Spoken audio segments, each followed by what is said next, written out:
Ir-reputazzjoni hija kollox, kiteb Marcel Cassar, kap eżekuttiv tal-Bank APS u chairman tal-Malta Bankers Association, li f'artiklu fit-Times of Malta saqsa kif Malta sabet ruħa f'sitwazzjoni fejn is-settur finanzjarju ħadaqqa kbira u qed nirriskjaw li nfallu mit-test importanti tal-Manival.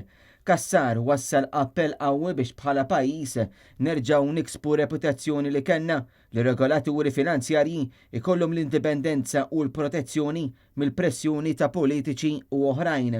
Insista li l-ħatriet f'entitajiet tal-gvern u istituzzjonijiet oħra għandhom ikunu bbażati fuq il-mertu u l-arfien li għandu l-individwu biex bekk il-persuni inkarigati ikollhom tassew il-kompetenza mistħoqqa għal dan ix-xogħol u affakkar li l-persuni li jinħatru ikunu qed jirrappreżentaw il-Malta f'settur daqstant kruċjali fejn insista li dawn il-persuni għandhom ikollhom l-integrità fir-rwol li jħadnu. Fl-istess waqt ħeġġeġ biex kemm il-politiċi u anke regolaturi Maltin għandhom jeliminaw kull konflitt ta' interess.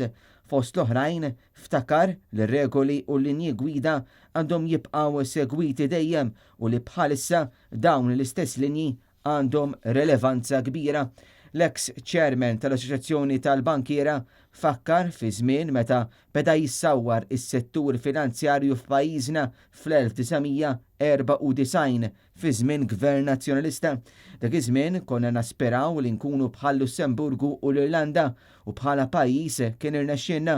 Iżda llum il-gvern qiegħed jaffaċċja sitwazzjoni fejn ħafna qed jistaqsu dwar ir-reputazzjoni tagħna bitħassib kbir rigward it-test tal-Manival li jinsab fil-qrib.